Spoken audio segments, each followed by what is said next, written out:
그때 야곱이 애굽에 곡식이 있음을 보고 아들들에게 이르되 너희는 어찌하여 서로 바라보고만 있느냐.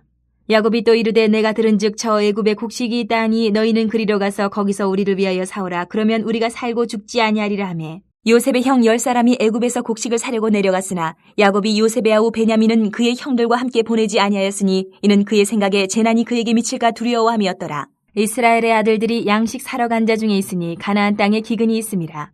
때에 요셉이 나라의 총리로서 그 땅 모든 백성에게 곡식을 팔더니 요셉의 형들이 와서 그 앞에서 땅에 엎드려 절하매 요셉이 보고 형들인 줄 아나 모르는 체하고 엄한 소리로 그들에게 말하여 이르되 너희가 어디서 왔느냐. 그들이 이르되 곡물을 사려고 가나안에서 왔나이다. 요셉은 그의 형들을 알아보았으나 그들은 요셉을 알아보지 못하더라. 요셉이 그들에게 대하여 꿈꿈을 생각하고 그들에게 이르되 너희는 정탐꾼들이라. 이 나라의 틈을 엿보려고 왔느니라.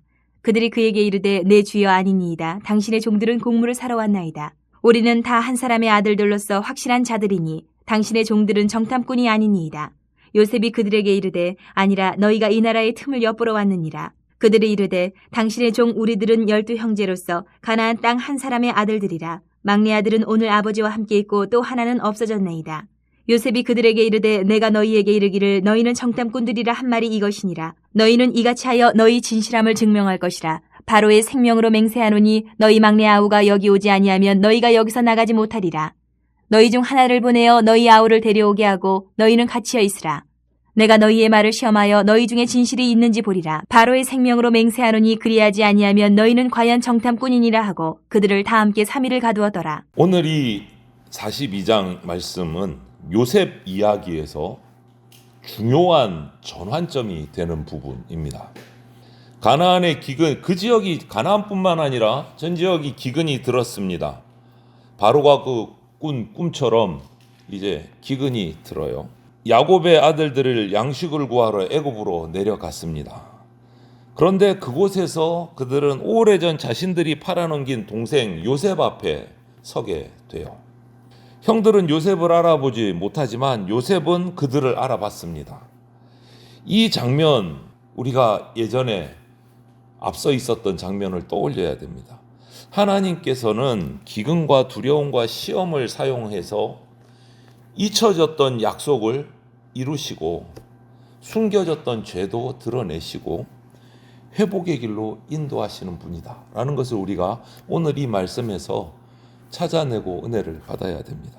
기근이 그냥 단순한 재난이 아니고 하나님의 오래된 계획이 실현되는 과정이다 라는 것을 우리가 봐야 됩니다. 먼저 하나님은 기근 속에서도 살 길을 열어주십니다. 본문 1절에 그때의 야곱이 애굽에 곡식이 있음을 보고 이렇게 시작을 합니다. 가나안 땅에 기근이 들었습니다. 먹을 것이 없고 가족 전체의 생존이 이제 위협을 받는 상황이에요. 양식이 없어요. 그런데 애굽에는 양식이 있다라는 소식을 야곱이 듣고 아들들에게 이야기를 합니다. 1절에 너희는 어찌하여 서로 바라만 보고 있느냐 이렇게 말해요. 이거는 그냥 단순히 꾸중이 아니고 살 길이 있는데 왜 머뭇거리고 있느냐 빨리 다녀와라 이 말이죠. 2절에 그리로 가서 거기서 우리를 위하여 사오라. 그러면 우리가 살고 죽지 아니하리라 이렇게 이야기를 합니다. 기근은 고통스럽지만 하나님은 그 기근 속에서도 살 길을 열어주신 겁니다. 우리 삶에도 이런 기근 같은 시간이 닥쳐올 때가 있습니다. 물질의 기근일 수도 있고 관계 속의 어려움, 건강의 기근, 영적 기근이 찾아올 수도 있습니다. 다양하죠. 아무리 둘러봐도 길이 없는 것처럼 느껴질 때도 있습니다. 그런데 하나님의 백성에게 이 기근은 끝이 아니다라는 거예요. 하나님께서는 이 부족함 속에서도 항상 당신의 백성에게 살 길을 열어주십니다. 중요한 것은 야곱의 아들들이 오늘 1절을 보면 우리가 깨닫는 것이 야곱의 말을 보면 깨닫는 것이 이 아들들이 처음에는 서로 바라만 보고 있었어요. 두려움, 무기력, 어떡하지? 여기에 사로잡히면 우리는 움직이지를 못해요. 스스로 꼼짝없이. 문제를 바라보기는 바라보는데 어떻게 할 줄 모르는 거예요. 여러분, 믿음은요 막연히 기다리는 게 아닙니다. 하나님이 열어주신 길을 따라서 순종하고 한 걸음을 내딛는 것이 믿음이에요. 거기에 길을 열어주신다. 두 번째로 하나님은 잊혀진 말씀을 잊지 않으시고 반드시 이루시는 분이십니다. 6절을 보면 놀라운 장면이죠. 요셉의 형들이 와서 그 앞에서 땅에 엎드려 절하매.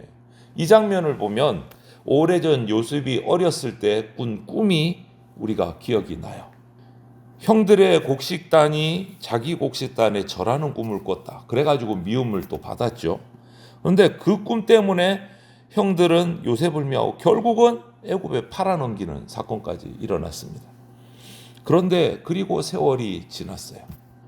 요셉은 그동안에 노예가 됐고 감옥에 억울하게 갇혔고 긴 침묵의 시간을 지나왔습니다. 인간적으로 보면 그 꿈은 벌써 다 무너지고 잊혀지고 그냥 쓸데없는 꿈같이 여겨질 수 있어요. 그런데 하나님은 잊지 않고 계셨어요. 9절에 요셉이 뭐라고 합니까? 그들에게 대하여 꾼 꿈을 생각하고, 요셉은 그 꿈을 기억하고 있었어요. 9절에 보면. 그리고 형들에 대해서 말을 하는 겁니다. 형들은 요셉을 알아보지 못했지만 요셉은 형들을 알아봤어요. 그리고 자신이 꾸었던 그 옛날 어렸을 때의 꿈을 기억하고 있었어요.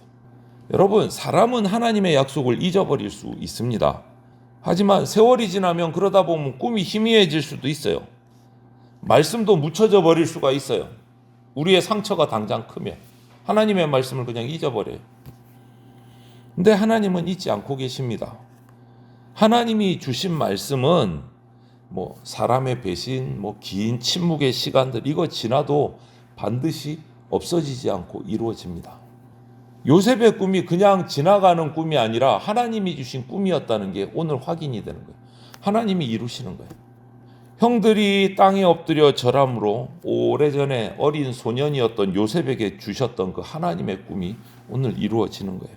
그리고 인간의 배신, 악이, 침묵의 세월까지 다 전부 다 하나님께서 사용하셔서 당신의 계획을 이루어 가시는 발판으로 삼으신 거예요. 여러분, 오늘 우리에게도 우리가 살아가면서 믿음이 흔들리는 이유는요, 하나님의 말씀이 약해져서 그게 아니에요. 우리가 하나님의 말씀을 잊어서 그런 거예요. 하나님의 말씀은 살아 있습니다. 그런데 우리가 잊어버리기 때문에 믿음이 흔들릴 때가 있어요. 두려움보다 하나님의 말씀이 우리 속에 더 커지면 우리는 움츠러들지 않아요. 두려움이 커지면 움츠러들어요. 말씀이 두려움보다 더 확실하고 커지면 우리는 전진할 수가 있는 겁니다. 하나님의 말씀은 더디게 이루어질 수 있어도 실패하지는 않습니다. 그리고 한 가지 더, 하나님은 시험을 통해서 진실함을 회복시키십니다. 오늘 형들을 알아봤지만 요셉은 곧바로 자신을 밝히지를 않습니다. 오히려 더 엄한 소리로 물어요. 7절에 너희가 어디서 왔느냐? 알면서 묻는 거죠. 그리고 9절에 말합니다. 너희는 정탐꾼이다. 단순한 복수가 아니에요. 형들의 마음을 시험하고 있는, 테스트하고 있는 거예요. 형들은 자신들이 정탐꾼이 아니라고 하면서 가족 이야기를 꺼내죠. 13절에 쭉 이야기를 합니다. 우리는 12명 형제인데 막내 아들은 지금 아버지하고 함께 있고 하나는 없어졌습니다. 이렇게 얘기를 합니다. 그 없어진 하나가 지금 자기들은 알아보지 못한 자기들 앞에 서 있는 요셉인 거예요. 하나님은 이처럼 때로는 우리를 아주 불편하고 껄끄러운 자리로 이끌어 가실 때가 있습니다.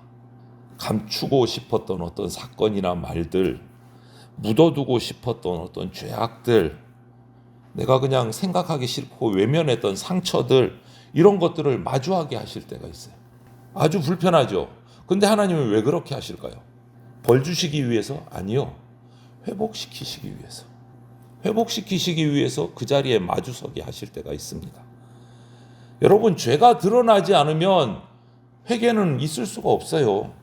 회개가 없으면 참된 화해도 없습니다. 그래서 이렇게 마주서게 하시는 거예요. 그리고 15절부터 요셉은 그 형들에게 진실함을 증명하라고 요구를 합니다. 막내 아우를 데리고 와라, 이렇게 요구를 하죠. 그리고 17절에 보면 그들을 다 같이 3일 동안 가두어 둡니다.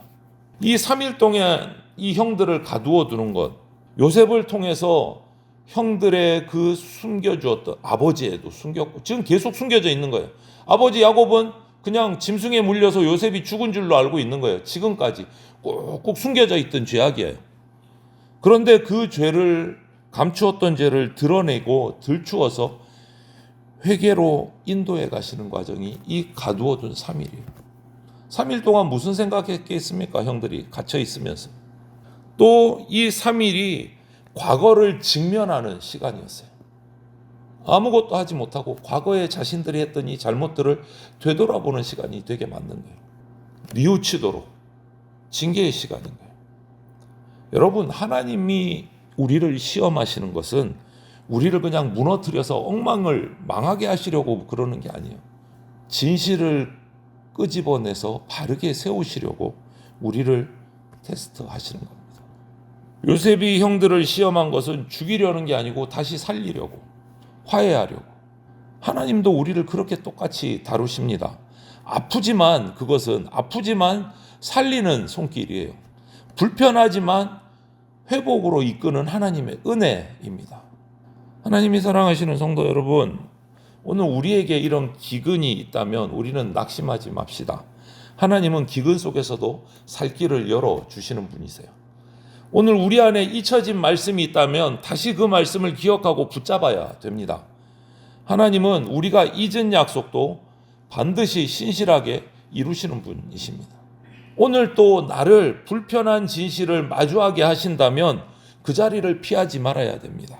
그것은 나를 망하게 하는 자리가 아니고 회복시키시려는 하나님의 은혜다라는 것을 우리가 기억해야 됩니다. 오늘 주님 앞에 첫 시간 나온 우리 여러분, 오늘 하루 우리가 이렇게 살아가기를 바랍니다. 문제 앞에서 그냥 서로 바라보고만 있지 말고 하나님이 열어주신 그 순종의 길로 나아가시기를 바랍니다. 두려움보다 말씀을 더 크게 붙잡고 숨겨둔 죄, 상처들, 이거 주님 앞에 그냥 정직하게 내려놓아야 됩니다. 기근이 끝이 아닙니다. 하나님 안에서는 이 기근도 회복의 은혜의 시작점이다라는 것을 꼭 기억하시고 오늘 이 하루 저와 여러분의 삶에서도 그 회복의 은혜가 시작되기를 주님의 이름으로 축원을 드립니다. 아멘.